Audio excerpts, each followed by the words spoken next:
Welcome to On the Bench. I'm your host for this episode, Brendan Sinone. I'm joined by Chris Nee below, Zach Blostein to, I don't know what side is this going to be. I'm facing my right, but it's going left here on the camera. So, hello, we are on the bench, and we are here to cover the rarest of gems, gents. A win. How does it feel, Chris? You were in the press box covering a win. Weird. I'm just glad it's better than the alternative. I'll put it that way. Could you Yeah, imagine? I heard if they lost, you guys would have had to gone to Palace with The Palace would have happened. Yes, that was the plan. Oh God, I don't think. How many diseases would I have just airborne caught from walking in there? just from drinking one sake pitcher. So FSU beat Charleston Southern 41-7. It's nice to know that there is a distinction between the worst Power 4 team and the worst FCS team in the country, and that's covering the spread. So they covered the spread. Almost didn't happen, but it did happen.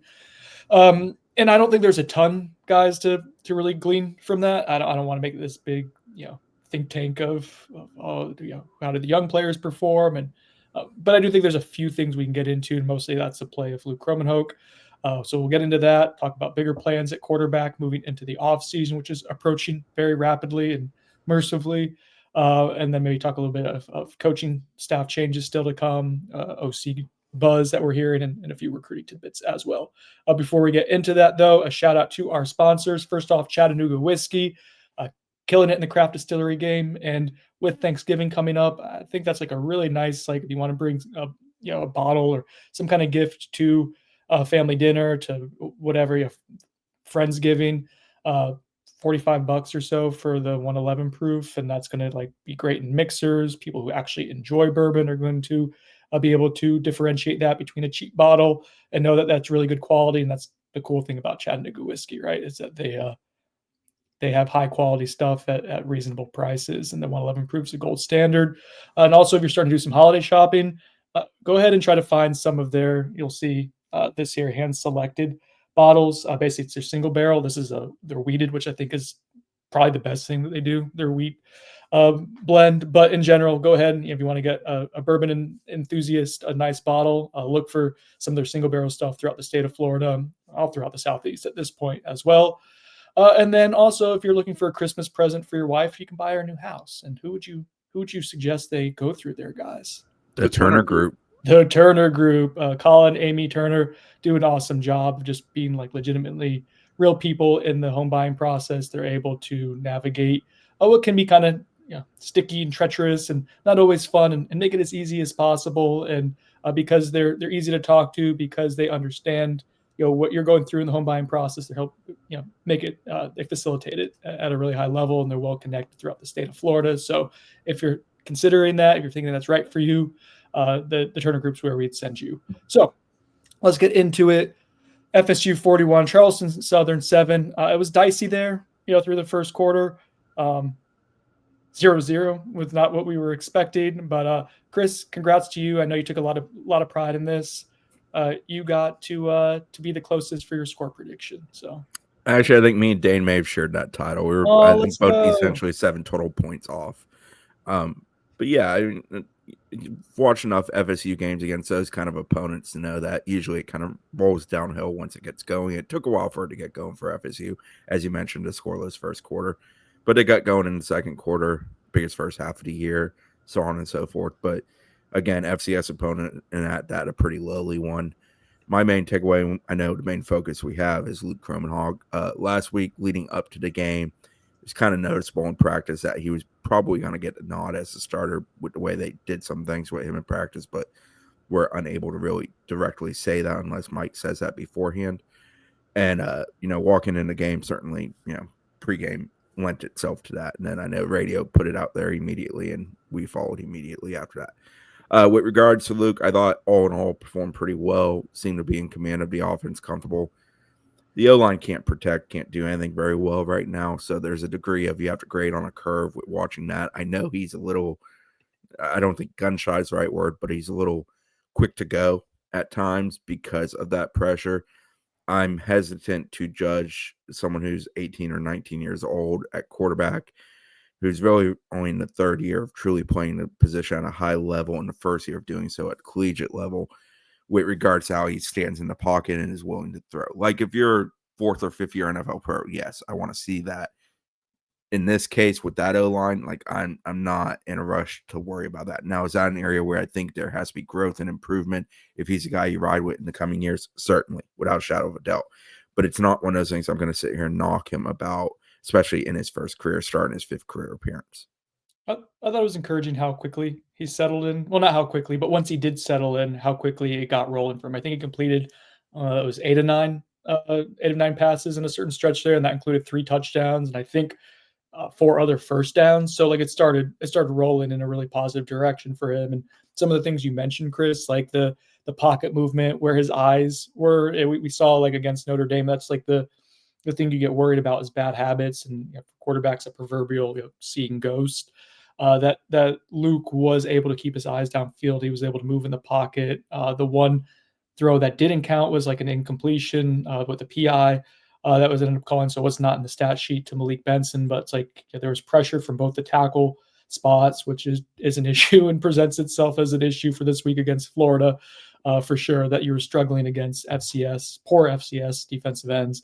But he was able to step up in the pocket, move around, keep his eyes downfield, and make a really nice throw on the run. And there's various nice throws he had on the move. So regardless of like who the opponent was, like I think we saw like baby steps there, and that to me, like the big takeaway I have coming out of that game is like you rolled with Luke, you rolled with him not just for the start but for 8 consecutive series. That probably indicates who you're going to be leaning towards going with in the future if push comes to shove between Luke and Brock, right? And yeah, I was glad that decision was finally made. Like at some point, you've got to truly give him the opportunity. If your intention is for him to start against Florida, you don't make that the first time you do that. So using a lowly opponent and doing that, I thought was a good approach and something that kind of had reached that point of needing to be done. There's nothing that Brock has done to separate himself and say, yeah, he should keep getting the starter reps, the first opportunity. You basically go into the game and slowly get yourself comfortable with it. And then when I was glad they didn't ping pong him, which I think they probably went into the game with the idea of maybe we'll do that.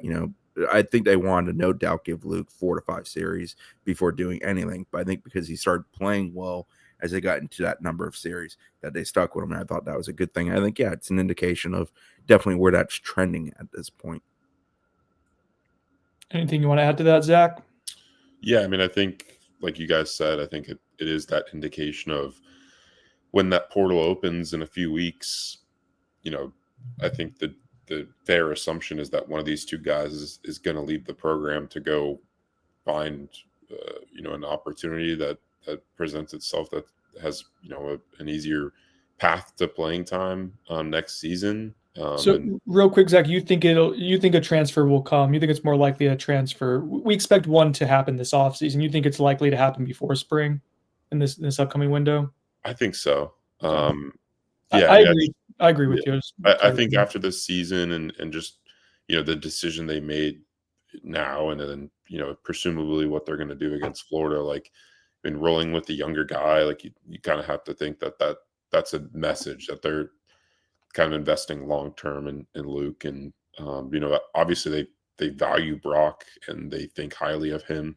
He started the last, 4 or 5 games for them with, obviously that ping pong approach that Chris was mentioning. But yeah, I mean, I think it just makes sense, right? Luke is the guy with the better traits at the quarterback position, and a better arm, better athletic tools. I think when you're trying to figure out which guy you're going to invest in long term, plus he has another year of eligibility more than Brock. So yeah, I mean, I think it makes sense to invest in Luke, and I'm glad they decided to make this decision, especially like Chris said, before the UF game. So let's say it works that way to where one of the quarterbacks transfers, and we assume with the writing on the wall for how this past week worked, and not just that Luke started, which is significant, the fact that he stayed in for a prolonged period. I think that's an indication that we all agree with that. So let's say that Brock Glenn does end up transferring in the upcoming winter window here in the transfer portal. And we'll get to who you've added at quarterback. You're bringing in a true freshman, so that would leave you with 2 scholarship quarterbacks, and then a high end, a high value walk on quarterback and Trevor Jackson. Those 3 alone are not enough to navigate a season. We've talked about this before on the podcast, whether you go after transfer quarterback, what level of transfer quarterback you go after, how much money, basically what kind of investment are you making to caliber and quality of a transfer, and is that allocated well compared to like what other needs you're going to have? Offensive line, defensive line, wide receiver, probably safety. I mean, you got a lot of needs. You're a 2-win team right now, and so would you be better off, investing that in supporting Cass and rolling with Luke? Or do you need to go ahead and get the quarterback position situated? And then obviously you're rolling the dice there with what happens with Cromanhoke and his future. And does he feel like he has a path to playing time better elsewhere to keep accelerating his career? So we've talked about this before. I think we have different varying points on it, but it's not an easy cut and dry situation. I think you can go various routes there and make sense one extent or another. The question I have for you guys, and I'll start with you, Zach. What do we think Florida State does? Not what you think they should do, but how do you think Florida State navigates the next few weeks to month here in the offseason? Yeah, well, from a pure numbers standpoint, I don't think there's a way they can't go into the portal to go out of quarterback unless maybe they land another high school prospect to provide more numbers in that room. But I mean, like you just said, at most, let's say they bump Trevor Jackson up to having a scholarship. You have 3 quarterbacks in that room. You probably want 1 more.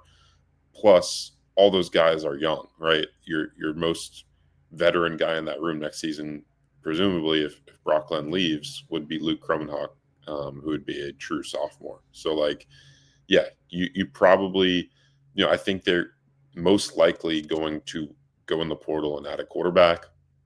What that looks like is what I'm interested in, right? Are we talking about FSU spending top dollar to land one of the top quarterbacks in the portal? I don't know that that's going to happen. And I don't know if my point is like, and what I brought up before is like, I don't know if you can afford to do that. Plus all the other things you need to fix on this roster, right? In the trenches, at receiver, like all the stuff you mentioned, like that, those are going to be expensive ventures for Florida State. So, while in theory it sounds like they could go and pull off and bring in a really good quarterback for next season, an important season for Norvell's, how long his tenure will last at Florida State will be the 2025 season. So, like, I understand the need to bring someone in that can win now, but that is a very expensive venture. So, like, Florida State could go into the portal window thinking that that's the ideal route. But then when push comes to shove, we saw this last offseason with a guy like Cam Ward. They tried to battle in a big NIL fight with Miami there and lost out. So, like, can they afford to do that? Like, I'm not sure. And that's what I'm interested to see. I do think, though, that they're going to go in the portal to add a quarterback to, but I think the question mark for me is, at what level does that look like? Are you bringing in someone that's, demanding top dollar, someone that's, maybe a little bit more of a project? I'm not sure. I think that, two-pronged. First, it's when you hire an OC, what does he want that position? Do you currently have that? Do you need to go get that? I think it's some questions. I would ride with Luke. Like, at this point, personal opinion, I think you just invest in him to be your future. And I know that's a gamble without a shadow of a doubt, especially at the most important position on the football field. But I think because of your pressing needs at so many spots, including some very expensive spots beyond the quarterback spot, that it's almost an area where it would be more valuable to go get a guy who's sort of a safety net, super experienced, exactly what you're getting, good, bad, and ugly from the position kind of guy who you can have in there who will work well with the other guys in that room and help the other guys in the room in the sense of, dropping some knowledge they've gathered in their time in the college game upon those guys. I think that's a better play than necessarily going to get a guy who's a top dollar, guaranteed plug and play. Plus, I don't know if that doesn't upset the room if you go and get that type of guy. Well, the other option is go get the super athletic guy who can be an eraser. And I think that comes down to kind of, evaluating the guys that are available. Obviously, one guy who's already entered the portal, who's from South Georgia, is Thomas Castellanos. He kind of fits that narrative. Not, saying that's who it should be, but that's the type of guy maybe you take a look at. That's what you think their paths are. What do you think they'll do? Like, and I'll give you like the out. Like, I know that can change, but where do you think they're leaning right now? How do you think this plays out? I think if Luke plays competently against Florida, and I'm not saying win, lose, I'm saying like he looks comfortable against a high level, really good defensive opponent, with the fact that FSU's O-line's not very good and receivers have struggled to be effective this year. If he goes out there and plays essentially like a calm, good 4 quarters of football, in command of it, I think that helps you consider going with him being the guy. If he goes out there and it's just a bloody mess and he just doesn't look ready for something like that, which can certainly happen because it's a 6 college game second start, presuming he starts, I think that influences you to maybe take a bigger look in the portal. I think that game really, not to put a ton on one game and a second start for a guy, but I think that game can influence you in a lot of ways with regards to, I just think from a financial standpoint, and I know I said just go spend, but I'm living in the reality of it, of, it's not a never ending piggy bank. Sorry, Jimbo, that you have to that might be the spot where, not to be cheap, but you might spend less to get competent and quality, but not necessarily the best available guy, not the Cam Ward of the portal cycle. Okay. So I'm trying to think where I want to go with the conversation here. I think they're going to explore the transfer options. I think they're going to at least weigh what they can get for a premium price, because of what I think part of it would be a learning lesson for this past offseason. Then you end up paying a premium price for DJ Uiagalelei. You didn't necessarily have to. And I don't know how aggressive you were from the get-go with Cam Ward. I mean, I think you were competent with what you put in there. And I know people talk about Miami was just going to keep outbidding you to get that done, and maybe, right? But it seemed like that string was played along, and the number did go up a few times from what we understand in the process. So how aggressive are you from the get-go if you do enter the market? Because I think they're going to enter the market. I think they're fully – you agree, Zach? I do think they're going to enter the market, and I think it, like I said, I think from a pure numbers standpoint, they have to. Okay. Like I think they're going to explore. I'm confident in that from what we've heard already, that they will explore. Doesn't mean they leave with anything, right? But they're going to certainly explore what those options are, and I think they're willing to invest if there is a good fit. And I think that's important to note when we try to gauge their future plans. And we'll talk more about fit and offensive coordinator stuff in a little bit here as well. But if you do bring in Brendan Marion and you run the go-go offense, there's going to have to be a semblance of mobility. And Luke Romanok has that, right? Like there is some of it. But I think that kind of is a further stressing point of like what kind of quarterback you'd be looking at if it was in the transfer portal. Thomas Castellanos is a name in there that makes sense. I know some at Florida State want him. I'm not saying the coaching staff, but like people higher up in different structures of the program or of the university like the name. We'll see what the coaching staff thinks about that. Yeah, I'll add this. I do think that Thomas Castellanos, regardless of what Florida State does, is going to find maybe an upgrade from where he was at Boston College. I do think that there's some SEC teams poking around on him that need a quarterback and think highly of him. Also, let's see what the quarterback market looks like, because it could be, pretty robust around him and his value could decrease because of that. He's basically the only quarterback option that we know is for sure entering the portal because he announced it in season. So I think that's part of why, that's a popular name to talk about, is because there really are no other options right now. Auburn would make sense. I think Auburn's the school that I heard was poking around on him. That's the first name I thought of too, just given the offense they want to run and the quarterback issues they've had and geographical. I think they're going to spend big to try and get a big time quarterback. Auburn is. Okay. So it'll be interesting what happens here in the next few weeks. There's a lot of variables, and yeah, we'll be trying to follow along and report as much as possible when that's happening, if it's happening. But I think the quarterback situation is going to be really interesting to see play out here.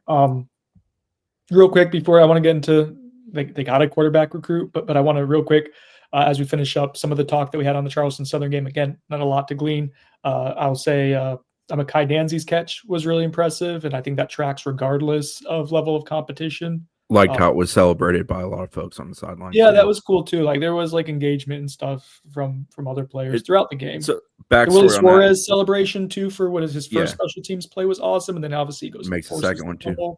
Yeah. On Danzy, it is worth mentioning that's the exact same play they tried earlier in the year, did not execute. They go back to it, they nail it. There, there's a degree of like they like Danzy a lot in the building, and he's a guy I think they're excited for what he can do in the future. He's got elite speed. He's a good pass catcher. He's a good kid. Should he move full time to receiver? No. But what they do, to me, it's like Toe Philly. Like you can use him plenty as a flexed out guy. Like no, I don't think you need. I just think that running back room you've got a couple good young options, and to get them on the field more, I mean that receiver room needs more work than any other. You're allowed to play two at a time, and they may hire an OC who really likes playing two at a time. Well, and he would also be an interesting like slot receiver in the go too. So like there's if you go, if that's what ends up happening, we'll get into that. Or do we want to just talk about that now? Do we want to just talk about that now because we've hinted at it twice? Let's go. Let's go. Yeah. All right. So as we record this on Monday morning, going into the weekend, Zach reported that. Well, go ahead. You tell people what you report. I'll let you speak for yourself there for your reporting. Your fine reporting. Essentially just following up on Brennan's report from earlier in the week, stating that Brennan Marion is believed to be by many inside the program and outside the program the leading candidate for Florida State's OC job. I had heard that players and recruits were under the impression that Marion would be the hire. And I actually spoke to a few recruits who would think very highly of Marion being the OC hire. Like they, if that were to happen, like, I think that would help FSU's chances of retaining some of their current commits. I've heard that, directly and from a couple sources, like that would be a popular hire amongst some of their guys that they're trying to battle to keep in the class.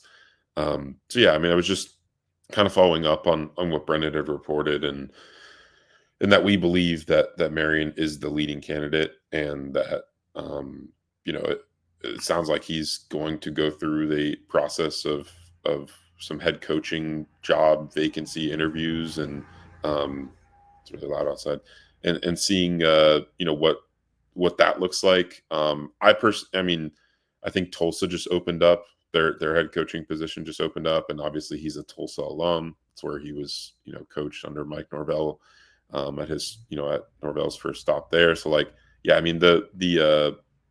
there is that possibility, right, that he could be in the mix for some head coaching jobs. I don't think that's, going to be the case personally. I think he probably ends up as the OC at FSU, just because, I feel like at a lot of those G5 stops or low G5 stops, like you're kind of destined to fail and you're not making that much more money than you would being an OC at a program like Florida State. Where do I want to go with this? Okay, so real quick, that was weird noise that I made. I apologize. I think what would be appealing about taking over as the Florida State offensive coordinator versus, I think like Kennesaw State's a name for Brennan Marion that like would actually be potentially a job that he gets offered. But like that's like what would lead him to the next stop, and his resume is all about next stops. Like he has had a meteoric rise up the coaching ranks from high school to FCS level to go and get into G5, then P5, and he just keeps ascending. Now he's not full-time offensive coordinator at a G4 or G5 program. I can't keep track. But anyways, he's someone who's just upwardly mobile, and that seems to be like he wants the end game to be a head coach, as he should, as that should be a goal. what would serve you to be like if you want a chance to be at the top of your profession, to compete for championships, like what maybe gets you a more attractive job? Let's say you go to Kennesaw State, maybe takes 2 or 3 years to go ahead and get them to be like a 6-win program. Then what's your next job there? It's probably a better G4 job, or maybe a lower end P4 job, G5 job. Damn it. FSU, if you come and you take over what is the worst offense in the country, and you go ahead, shut up, Chris. And if you go ahead and get it like turned around pretty quickly, then you're talking about probably a high caliber, or at least a medium caliber P4 job. But that's a big if. You're also joining a program where the clock is probably currently set at 2 years. That's one piece of information I'll put out there too, as we weigh the quarterback stuff. And I'm pretty confident in this. 2 years is the clock. A lot of people have discussed, and I think us too, of like, he has to get it turned around in 2025. I think Mike Norvell does have to start winning very quickly. That's not inside information there, to go ahead and start getting recruit interest back and getting booster support back to where it was before this season. And those are all factors that are important. But I don't think FSU has the funds, the resources to get rid of him in 2025, even if it is another, let's say like you get to 5 or 6 wins, and you're like, this isn't good enough. I still think he goes into 2026 as the head coach, and then we see what happens in 2026. So yeah, I think Mike Norvell's here through, or at least into the 2026 season. I'm pretty confident in that. So that might weigh some of what you want to do with Luke Romanhoek too, right? Like you might say, let's have him develop in 2025 and see what happens in 26. And if, as him being a true junior at that point, is he ready to take off? But I digress with Brennan Marion to add to what Zach has discussed. So again, this is Monday morning. What we had going into the weekend, what we were reporting Saturday morning, Saturday evening. I think it's good in these type of situations to just talk about like what we know as fact, or what we believe very confidently to be fact. So high end, valuable like information, things that we're putting value in. We know that FSU wants him to be the offensive coordinator at this point. He's the lead candidate. He's the top candidate. That's verified through various sources at this point. We know that Brennan Marion is extremely interested in the Florida State job. That is confirmed at this point as well. So we know that. We know that Brennan Marion wants to go through the head coaching interview process, and that's expected to be this week. Okay, so we know that as well. Whether it's solidified this week, we do not know. We don't know the timeline for when that all gets done. The Tulsa job that Zach mentioned is a variable that we haven't, in our reporting, we haven't been able to figure out yet. Like what happens if Tulsa comes through and offers, if he would view that as a job he would take. So those are all factors that we're trying to weigh and juggle here, and saying like, is he the odds-on favorite? Yes. Like I think it's more likely that you land Brennan Marion at this point than not. Is it a done deal? No. What if he gets the FAU head coaching job, which might be a long shot? Like, but that's a job that you could actually go ahead and Lane Kiffin turn that into the Ole Miss job. Like you can actually go ahead and move up if you do a nice job there. What if another offensive coordinator job opens up? That's another variable that we don't know that might be more attractive than Florida State. Like so there are variables here that we don't know. But as we're reporting this and from various sources, feel very confident like that's the direction it's going. So that's where we're at with the OC stuff. One thing to add on the whole interview for head coaching stuff is like a reason a guy does that, and there's not a friend, but an acquaintance in the business who is now a very major P4 head coach. Many years ago was a relatively lowly DC at a G5 school. Easy for you to say. And he used to tell me the reason I take interviews with most people I interview with is because you don't know in 2 to 3 years where that person's going to be. And that's true of, interviewing with head coaches, interviewing with ADs, interviewing with presidents and or chancellors of universities. There's value in kind of building a bridge and a bond and a relationship, at least a face-to-face or, Zoom to Zoom this day and age, because those people may move up in the world as you move up in the world, and your paths may cross again down the road. So I think that's a degree when you're a young guy who's aspiring to build out your resume and be a high level head coach, probably down the road, you do that. Mm-hmm. You do. And even it's just good for reps too, like to go ahead and have interviews to go through that process for yourself and learn through what worked, what didn't, and answer stuff like that. I once had someone in a job interview, show me a video clip of The Last Samurai, and I was really confused, especially since they were trying to make an analogy of the samurai being reporters who are all over the place, and like you never know where you're going to show up, and we're going to be everywhere all at once, and we're going to come out of the woods, and I'm thinking to myself, and like, don't all the samurai die at the end of the movie because they didn't adapt to the technology? Spoiler alert. So yeah, I didn't get that job. Was it for a newspaper? Yeah, it was. That makes sense. Not to take this completely off course, but I've been trying to watch Shogun because I know it's supposed to be really good. Yeah. But my issue is like whenever I'm watching something, I tend to get text or have to do work and can't like pay super close attention. So I'm more listening to it and glancing up at times. But with Shogun, you have to read so much of it because so much of the audio is Japanese. So a lot of it is script, subtitles. It's killing me.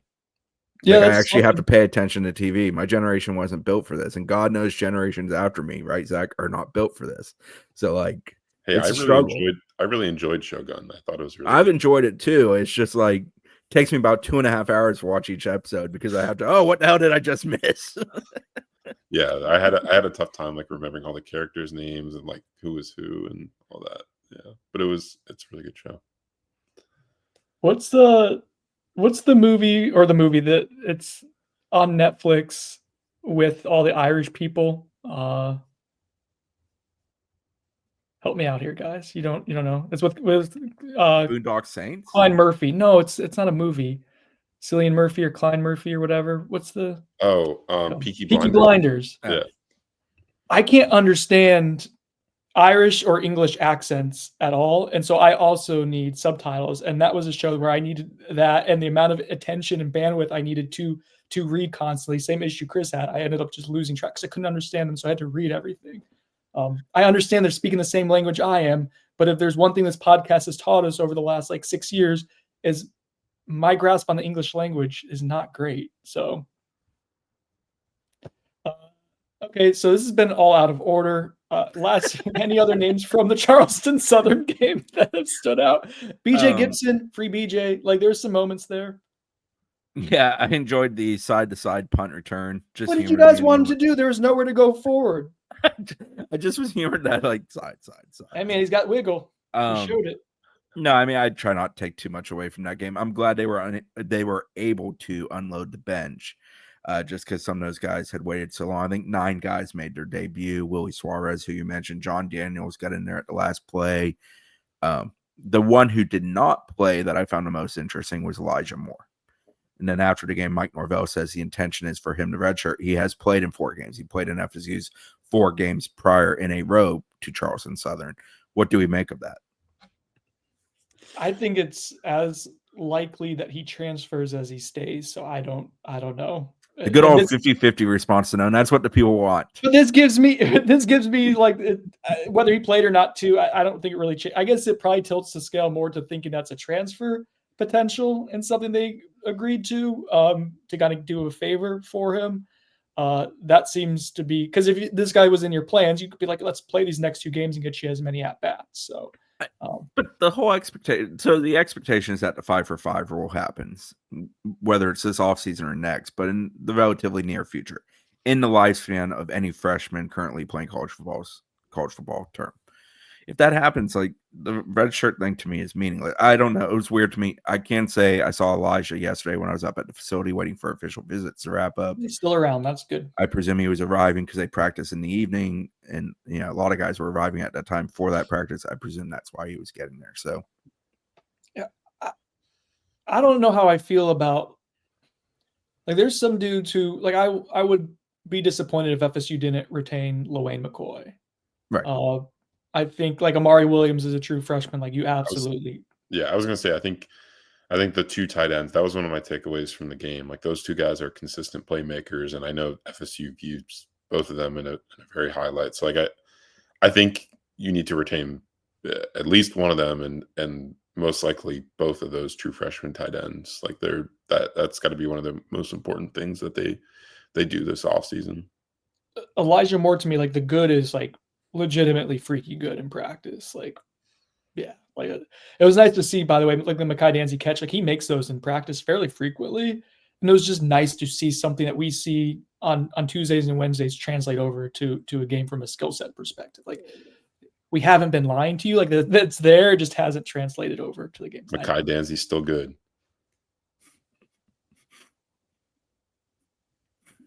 So you're saying he makes freaky catches all the time in practice? I wonder what position requires that. Wide receiver. Wide receivers caught the ball on Saturday. How's that for a fan theory? I'm just saying, new wide receiver coach or wide receiver coach change. No, that's just me being facetious. Yeah, Elijah Moore, he is so talented. There's a ton of raw potential there. The maturity needs to get better. I think we can all agree on that. Yeah. And so I don't know how I feel. Like it'll depend on what the price is to retain him, if he wants to come back, and we'll see. That's a little bit lower on the priority list for me than some of the other guys. I didn't love the Freedom Youngin stuff in the middle of the season. Yeah. All right. So now getting to, speaking of quarterbacks is what I had in my script, but not just talk about quarterbacks. FSU got a commitment from a composite 4-star. I know that was confusing to some people on Twitter. Yes, there's a composite 4-star, and then there's a non-composite 24 Sports rankings of a 3-star. And it was not the quarterback who a week ago or so we thought FSU would be getting. And that would have been Carter Smith, who committed to Wisconsin. And we can get into what happened there if you'd like. But FSU goes ahead and gets a commitment from Kevin Sperry. He is in the composite ranked as the number 24 quarterback nationally by 24/7 Sports. He's the 47th quarterback. He is at Geyer High School in Denton, Texas, which plays pretty high level of football. Yeah, he's still in the playoffs too. Yeah, and they just won in the second round of the Texas State playoffs, and I think they scored a nice amount too. So he's bounced around 3 different schools in 3 years, which to me, don't love that necessarily. But Zach, let's get into the recruitment there before we kind of just talk about his game real quick. Yeah, just to preface it with the Carter Smith stuff, that was the quarterback that Brendan's referencing that we thought Florida State was in a really good spot for. Florida State thought FSU, like they thought they were going to land Carter Smith once Tramel Jones decommitted last week or 2 weeks ago. And after, Carter Smith took an official visit to Wisconsin, and that kind of changed the tide of the recruitment. I don't think FSU thought Wisconsin was as big of a threat as they ended up being for Carter Smith. And as soon as the buzz started to pick up for Wisconsin with Smith, FSU decided to make the move to flip Kevin Sperry from Oklahoma. Just the backstory of that, and Chris caught up with Sperry, so he can add some more onto this. But like from what I heard, Sperry's camp reached out to FSU a few weeks back, and I think even more so once Tramel Jones decommitted and FSU was without a quarterback in their 2025 class. The two sides know each other well. That was one of the quarterbacks that QB coach Tony Tokarz recruited heavily as a underclassman. And I remember he visited 3 times back in 2022, threw in front of the staff in one of their quarterback camps, and something that they do when recruiting quarterbacks as underclassmen, because FSU can't initiate phone calls with underclassmen recruits. They'll set up like a time and a date each week to for that guy to call the staff. And I was told that Kevin Sperry was always on top of that. So they had developed a really good early relationship. He had obviously committed to Oklahoma a few years ago, so that it kind of tailed off then.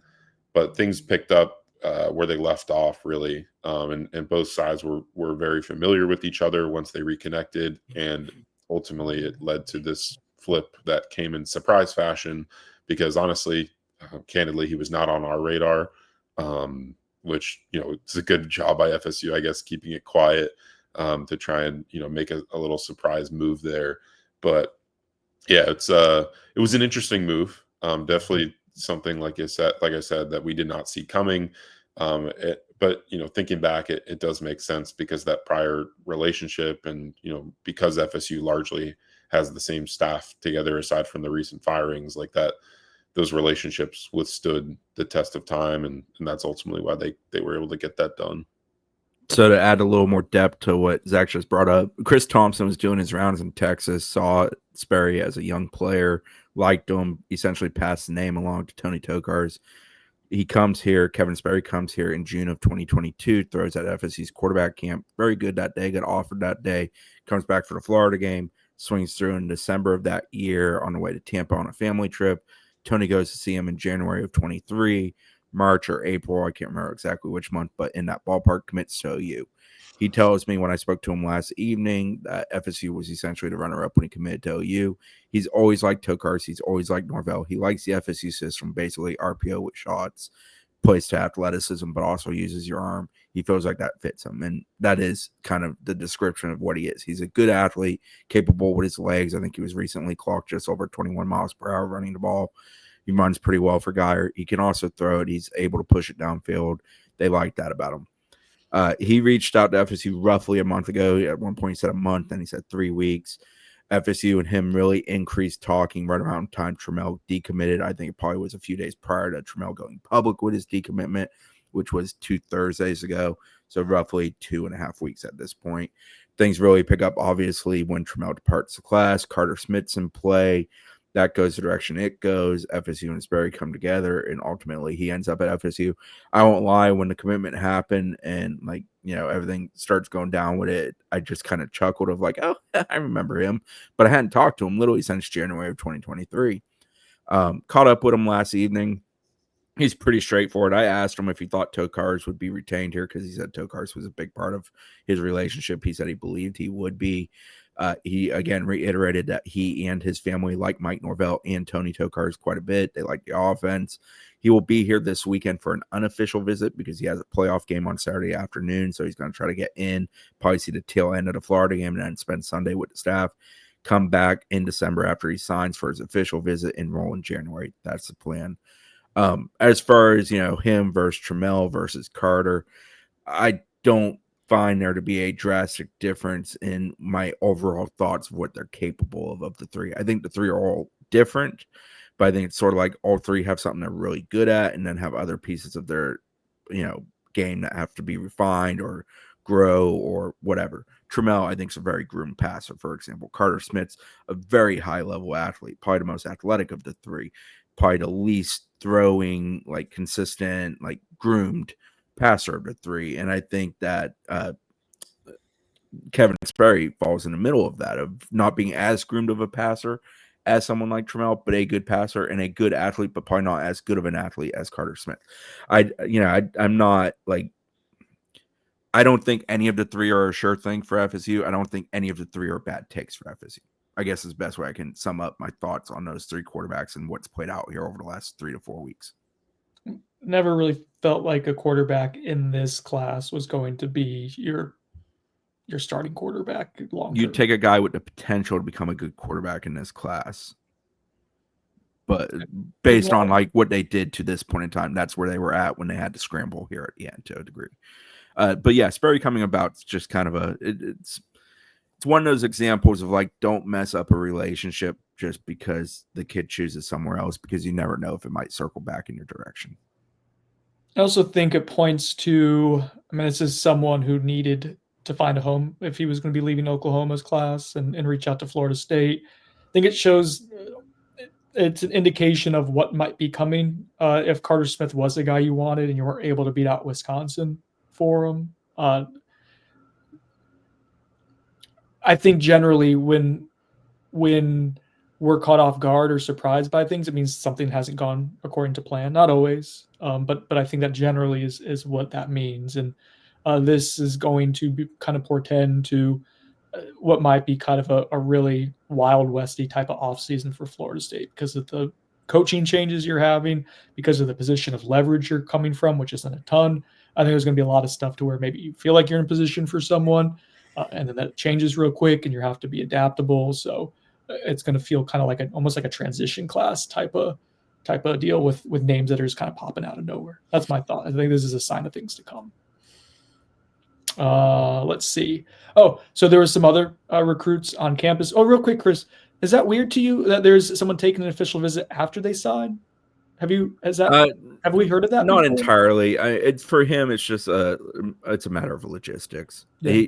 Because I don't think they're playing for the state title Saturday. I'm not positive on that, but no, I think they're in the second round, so they probably have a little bit. So if they win, he has to get back for practice and whatnot. So it's such a small window, and I think he told me kickoff is either 1 or 2 for him on Saturday. So in this case, no. I don't make anything of it. I think it's solely a matter of wanting to truly spend 48 hours with the staff in this week and not affording him that luxury. I don't mean it's a weird, I just mean it's something unique we've never seen before. I think it's happened, but very rarely does it happen. Schools have done that. I don't think Florida State has done that recently that I can remember, but I know I'm reading other sites and stuff around our network. I've seen that happen before where recruits will sign. It might be a last minute flip and they just don't have enough time to take an OV, especially if they're in their playoffs, like Chris is mentioning with the Sperry case. And, it's obviously different this year because it used to be the case where you could finish your high school season and then there would be a few weeks until signing day. But now, a lot of seasons are still going to be ongoing through signing day, with it moved up to December 4th. So, 2025 prospects are still able to take visits during the quiet period in December. And that'll be, some of the case where some guys will sign and then take their OVs afterwards. Okay, so this weekend, there were some interesting names that showed up on campus, a few official visits. The one I want to get to first, then we'll get into some of the big unofficial stuff. But that is JUCO wide receiver Jordan Scott. I think he's 6'7". He's committed to Arizona State, which, by the way, Arizona State game was crazy. Did you guys catch the end of it? Yeah. Dude, Kenny's reaction to that 1 second being left on the clock was amazing. Oh, it was wild. That's a wild scene with fans surrounding. His wife is behind him. Their best players playing crowd control after it to get. Yeah, all of it. It was so surreal. I got home and we had it on the YouTube Live or whatever, the YouTube TV. And I was like, I want to watch the end of this. And we're watching it. My wife's like, what's happening? She couldn't understand what was happening. They're going to have to go back onto this. I showed her the Stanford band play to kind of show her of crazy endings that she'd never seen before. So it was a fun little end to the evening to see all that. I digress. So Jordan Scott is committed to Arizona State. That just happened in the last couple weeks. I think it was November 10th that he committed to him. FSU offered on November 5th. He went to Arizona State that following week, and he committed to him coming off that official visit. I just said the last couple of weeks is November 25th. Did you think that the so no, don't take it so personal, buddy. Do you think that was a good? He just wanted to show off that he could remember the date off the top of his head. Exactly. Oh, I think it was this day. Gosh darn what. Yeah. All right. So, anyways, FSU gets him in for the OV. I think some of the buzz there is that it went pretty well. Chris, what did you gather as you were waiting, sitting your ass on the bench for a good chunk of Sunday afternoon and evening? Probably morning. So he came out at halftime at a basketball game. I appreciate the timing. Very well done, young man. Came with mom, came with sister, enjoyed himself. The Johnny Wilson comparisons are very natural. One, he kind of looks like Johnny, and I'm not just talking about him being tall. He just really does look a heck of a lot like Johnny. He got some Keon Coleman to him, too. Yeah, I think the hair is what leads you to Keon, but the complexion, the build is very Johnny-like. He liked Mike Norvell a lot. They talked a lot about how he could be used. He talked about when he committed to Arizona State that he did not have the intention of taking any more visits, despite some schools being involved with him. And Mike Norvell essentially told him, you get one chance at this. You probably should do it, especially being at JUCO. And that's part of the reason he took it. It's the only visit he intends to take going forward was FSU. Going home to make a final decision, he reiterated on a couple of occasions he's still committed to Arizona State, still views himself that way, isn't talking like he's not committed to him, but also at the same time says he does have a decision to make leading up to signing day. I came away thinking, FSU did a good job there. I think there's probably a degree if you may want to see who they're hiring as both OC and or wide receiver coach, but he didn't say that was a deal breaker. I did ask him if he'd been given essentially any heads up on that. If he did not share it. He said he had not. But yeah, I think they did a good job. It will be interesting to see. I mean, it's just the next 10 days are so tumultuous for FSU because of comings and goings of coaches, hirings. How will that play into it? I know the kid likes Arizona State a lot. He likes Dillingham a lot. He likes that offense. He likes what they've done this year. I mean, he was sharing on his Instagram about their victory during his visit here, which I have no issue with. You are committed there. I think he's been pretty straightforward with both of those staffs about, why he's interested in both of them. But FSU wants him. I think Mom liked the visit a lot. He is from Virginia originally. I think Lynchburg, Virginia area is the exact area he's from. So there's a degree of, footprint wise, not that matters as much in college athletics. But FSU would play more in his footprint than Arizona State. When I first talked to Jordan Scott on the phone when Florida State offered, that's something that he mentioned like of his own, on his own. Like he said that the appeal with Florida State is that he'd be on the East Coast and, playing closer to family. I think obviously like being all the way out west would be tougher for his family to watch. And, I think that is a plus for Florida State in this recruitment. Yeah, I mean, is this the first Kenny Dillingham versus Mike Norvell recruiting battle? Oh, let's go. I think it is direct head to head. Yeah, I think Kenny's a really good recruiter, and obviously Arizona State's having an awesome season. So I'm You are the chosen one, Anakin. I'm interested to see how this recruitment pans out, but I do think FSU has some stuff working in its favor. But yeah, I mean, this is going to be a battle of the apprentice and the what's the Jesus. I really messed that up. Anyway, yeah, Mike Norvell versus Kenny Dillingham recruiting battle down the stretch. Let's see how it goes. I hate you guys. I'm glad it's not just me. The best part, I was trying to call Peaky Blinders in my mind. I was thinking Downtown Abbey is what I was thinking the entire time, and I knew that wasn't correct. They talk slow in Downtown Abbey to help you out. Very different vibe. That was probably it too. You also threw out Boondock Saints, which is correct. They were Irish. Oh my God. Tavion Wallace was on campus this weekend. That's a big deal.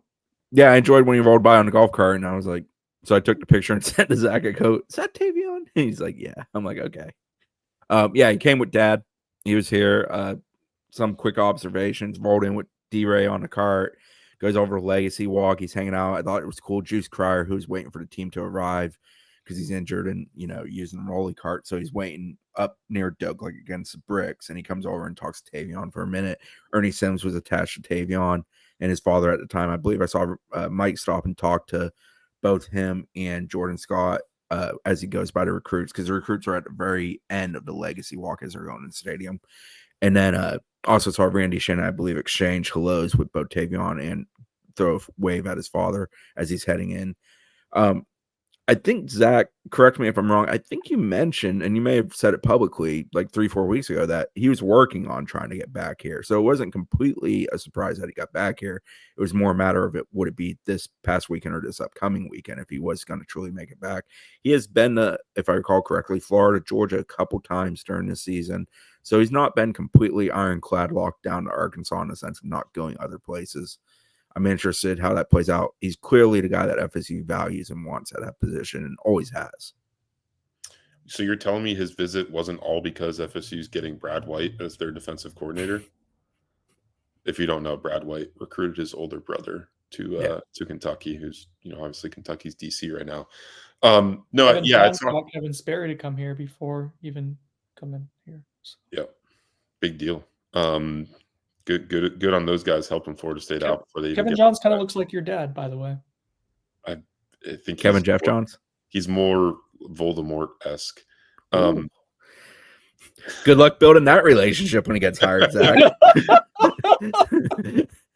I'll just change it so he looks like my dad when he gets here, if he gets here. Dad? No, but I think with Tavion Wallace, I did mention a few weeks ago that Florida State was still working on that recruitment. He's been to Georgia a number of times this season, like Chris mentioned, and Florida as well. I think Florida State is very much invested in this recruitment. Like, this is one of the few high-level recruits, when it comes to like rankings and just, high level talent that they're going to be involved in down the stretch, right? Like a lot of those guys have faded elsewhere already. They've lost a few or several of their high profile commitments. Like Tavion's a really important recruit for them. I think the most important thing is he told reporters that he's going to be back at Florida State this coming weekend for the UF game. That's a chance for Florida State to try and close out on a recruitment that seemed like, their biggest miss of the entire cycle. Over the summer, they needed a win at linebacker badly. Obviously, things have changed a lot from, since then. But it is a good sign that FSU's able to get them on campus, and it seems like they're going to again this coming weekend. This is one of those recruitments where I think FSU is going to try to do whatever it takes to land Tavion Wallace, and I think as of right now, it sounds like he told reporters that FSU has the best shot to flip him. We'll see. Tavion is good at in an interview setting at kind of not letting people know exactly what's going on in his recruitment. If you remember, during the summer, he was masterful at that. No one had predicted him to Arkansas when he committed there. It was either a FSU or Georgia battle, FSU Florida battle by most people reporting on that recruitment, and he ended up making that surprise commitment to Arkansas. So I'm wary of just how this is being phrased and how FSU has a really good shot. But I mean, you do have to follow the visits.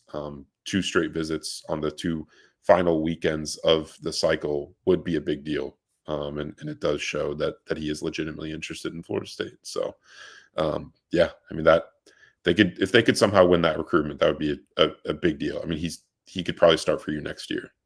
One quick footnote on Arkansas is that they became bowl eligible on Saturday, I believe. So that would lend itself to that staff is probably safe. But don't ask Sam Pittman about that because he's tired of talking about that. I don't know if you saw that press conference clip. I love Sam, for the record. FSU's next offensive line coach. Hey, if he got canned, I may have stood on the table for that. Not going to lie. Okay. Anything else miscellaneously that we want to get to here as we wrap this up? Chris, basketball, kind of good? Yeah, so far so good. I mean, our 6-1, best start since 1920. 2019-20. I'm talking like Brennan now. Jesus. T4. T5, damn it. They have exceeded my expectations so far. Some of that is Justin Thomas. I had no clue what to expect because he didn't play last year. He's bounced around a lot in the college game. He's been an asset. He's been fun to watch. Malik Ewan is ultra talented. Got to be more physical. Florida kind of bullied him, and soft was the word used for him coming into the year. Like that, he is very talented, but he also is soft. And Florida kind of did that to him. Now he'll have plenty of opportunities against very capable bigs to prove that he can grow out of that and not be that. But he is athletic. He is skilled. He's posted 3 straight career highs, set 1, tied 1, new 1. And he's been relatively effective on the boards. Now that's against lesser opponents, smaller, big, stuff like that. But it has to continue. If nothing else, I don't know if they're a tournament team. I'm not getting into that discussion yet. The schedule is not challenging enough early on to say that. But they are beating teams they're supposed to beat. They beat UMass like they should beat UMass. Like they I almost said something I can't say on a podcast. Yes, that's a good one. Key for them is go beat LSU. Go beat LSU in like a week. And then be good in the league, obviously, because where you go is going to depend on how you do in the league, because your non-conference isn't going to be, it's not going to be a badge that's going to carry you into the postseason. But they're much more enjoyable to watch. They play with great effort. Defense is vastly improved. They seemingly really like each other, which is a vast improvement over the last few years, where I don't think those teams particularly got along very well. And, listen to Leonard Hamilton talk about him right now. Like, watch a post game. He seems rejuvenated and excited by him. And I don't know if that's a matter of he seemed kind of dreary and unhappy the last couple of years, or if it's indicative of the team. I think it's probably the latter. Zach, do you have anything you would like to? We should just do like a show and tell segment where we all get to talk about something at the very end that we want to talk about. I have a question for you guys. Okay. Is it the apprentice or no? No, I think the Have you figured out the word you were It's the looking for? teacher and the apprentice, isn't it? Master and apprentice. I think. yeah, I Yeah, think it it's could be that master and too. apprentice. See, Chris, you were wrong. You were trying to do Star Wars? Were you trying to think of the Star Wars vernacular for it? Yeah, Okay. Padawan and Padawan. Yeah, Jedi. Yeah. My question is, when it comes to the additional coaching changes that we expect Florida State to make on their assistant coaching staff, right? Weren't they supposed to come like 2 days after the first wave? Sir, we didn't report that. Okay, just making sure. Just check the website. So I think with the assistant coaching changes, the question I want to ask is, do you think that those changes are made prior to signing day or afterwards? And, in the context of how this affects FSU's close to the 2025 recruiting cycle.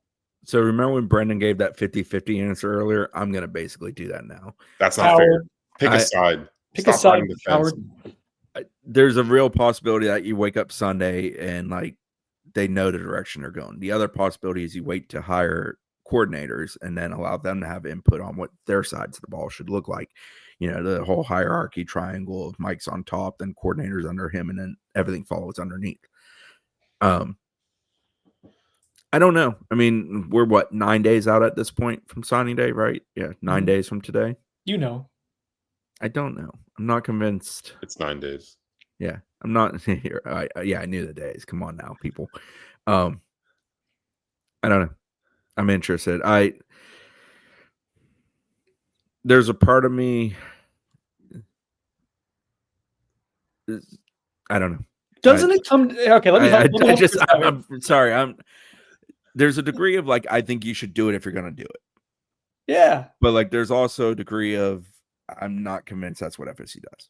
I think it's easier to do it on the off. All right. So I think it's easier to make moves on the defensive staff than the offensive staff, because the offensive staff, like you have Tony Tokars, who can coach quarterbacks or he's coached tight ends. Chris Thompson has coached offensive line and he's coached tight ends. You have Yak, who's coached running backs and wide receivers. So there's like, you can kind of mix and match based on what your coordinator hire is and what they Maneuverability. Like Odell Higgins has only coached defensive tackle outside of his very first season. He's coached defensive tackles for 29 years. Did you just yawn, Zach? Yeah, it's only when you're talking. Hey man, he made it to an hour and 2 minutes. He's getting better. I held in a yawn when he was talking earlier, just for the record. I'm really proud of you. Thanks. Belinda. JP, like, I think he's pretty much done defensive ends for the last like decade plus. Like, and so I think that's part of it, is where I think the defensive stuff would be done a little quicker if you were going to make changes. Doesn't it come down to some extent? And obviously we've seen that Mike Norvell, when we were talking about Alex Atkins a month ago, part of the conversation was like, did he have enough of a recruiting traction to go ahead and justify keeping him despite what the on-field results were? The other end of this question is like, if you're kind of on the fence with someone and they have no one committed to them right now, or they won't have anyone committed to them in days, and you're on the fence, like, what's the point of keeping? Like, what relationship are you squandering at that point? Yeah, so like Chris Thompson has Chase Lofton. If Chris Thompson's not here, I don't think Chase Lofton ends up here. Agreed. That's an example of that. But currently, John Papuchis, well, I guess he's tied to the 2 South Florida D linemen that officially visited this week in the Brothers. It's more Randy. Yeah, I was going to say that's more Randy. So yeah, that is an interesting part of the conversation. My answer sucked too. I'm sorry about that. We advanced it. It's not an easy. It's not a clear cut answer. I think there's pros and cons to it.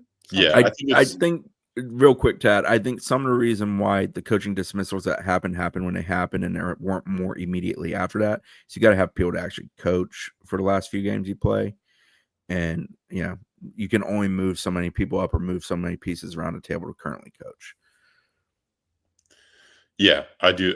I was told that basically if you fired additional coaches, like you wouldn't be able to function essentially, just because you would have to teach new people large roles, and you're already having 2 interim coordinate, like an interim coordinator, and losing the person that was involved in game planning in Alex Atkins. So like, yeah, I think think there is truth to that. I guess my answer to this would be, I think it's dependent on which coach you're talking about when it comes to like if you're firing an additional couple of coaches on this staff, like you guys had mentioned, some impact recruiting much more than others. When it comes to their relationships with guys that they currently have committed. Obviously, you've already made changes to your O-line coach, and that's the bulk of your class is those 3 blue chip offensive line commits, and that's already kind of done with. So I think the coaches I'm looking at when it comes to having an impact are Surtain on defense. Obviously he has Zay Thomas committed as a DB along with Max Redman, and I think that he does, whether he stays or goes, does have a pretty big impact on Zay Thomas, because there's a really strong relationship there with him and his family. Coached him in high school during his freshman year, so that would be a big deal. And then I think obviously you guys mentioned Chris Thompson and the impact on Chase Lofton. I think right now it looks like Chase Lofton's going to stick with Florida State and sign with them in 9 days, but if FSU were to make a staff change at tight ends coach, I do think that would have a big impact on that recruitment. And so my thing is if you wait until after signing day and you get those guys to sign and then you make the change, does that mean that those guys are going to try and enter the portal? There's always that dynamic too. And that is a new wrinkle in college football, is that those guys can pretty much immediately exit the program if they're not comfortable with whatever hire is made there next. I got a buyer Sonone for you guys. Brought to us by the Turner Group. The Turner Group. Buy or Sonone. Randy Shannon is the most likely defensive assistant to be retained. I think I'm leaning towards buy. I continually hear how much Mike Norvell likes him. And Mike's been straightforward about his like of him on the record too. Are we talking about least likely to leave or most likely that FSU wants to retain them? Most likely to be here next year. It was the most likely to be here next year. I said, was that? I don't feel like that needed clarification. I just wanted to make sure, because I think of all the defensive staffers, they probably want to keep Surtain the most. But I think that there's a he's chance that he leaves. Getting both. So yeah, head coach. I think buy. That's crazy, man. That is crazy. Randy saw that crack a little in person there. Randy's a good coach. The recruiting, man, that's gonna be tough. With all the changes you've made to the staff and how much you're valuing, or the staff, Mike Norvell is going to need to value recruiting prowess moving forward. That's gonna be a tough sell to people that are invested in this program when it comes to fans and boosters and all that. Your defensive coordinator hire better have some recruiting chops. I don't know if that was there's not a lot of options that we think that they're in on that have have that history of being a good recruiter at DC. Glenn Schumann, $6 million. Just make it happen. Be like, you just your side of the ball. You get it forever. Yeah. Mickey Andrews' relationship with head coach of the defense. Yes, exactly. How old is Randy? I can look it up. I've never come away thinking Randy's a guy on the verge of retirement. He doesn't act 58. that way. He doesn't talk that way. But I do wonder, because he is starting to get up there. And he's made a good amount of money in his career, and he's kind of done everything imaginable in his career. So 58 years old. I think this will be our last podcast ever after Thanksgiving. Maybe that was a long pause. Hi guys, what's happening? Let me in on the secret. I like that Ingram announced that he was not going to be on every Nolecast episode, but they saved it until the end, and usually listenership drops off until the end. So there's people who just have no idea that they're like, where did he go? And they just never made it to the final 5 minutes. He's still alive. I saw him this weekend. He is still alive. That's confirmed. But yeah, we'll probably with family, and I know I'll be traveling. Zach will be traveling. So we'll talk to you guys after the Florida game, and it'll be the off season the next time we talk to you. Which, yay! Last thing, favorite Thanksgiving food. Go. Cornbread stuffing. Okay. Ooh, I was gonna say cornbread casserole. Yeah, that's what I mean by that. Yeah, Sorry, dude, it's so underrated. It's so good. Yeah, cornbread's amazing. Anything with cornbread's good. What kind of gravy do you like? Like the thin Brown or gravy. the thick? Medium, like a nice brown gravy. Medium. My man over here. I'm firmly in the middle. I've talked about this on the show before, but we have a family recipe for stuffing that is, it's got like pork sausage in it, obviously Italian bread, water chestnuts, a little bit of celery. It is awesome. It's really Cranberry good. sauce, yay or nay? I like Publix's cranberry sauce. I got some orange citrus in it, so it gives it a little tang. That makes it pretty good. I'm a nay, and you just reinforce my nay. Okay, I don't care. More cranberry sauce for me. All right, I'm gonna go. Someone's knocking on the door. For Chris Nee, Zach Blostein, I'm Brendan Snow, has been on the bench. Happy Thanksgiving. We'll talk to you guys next week.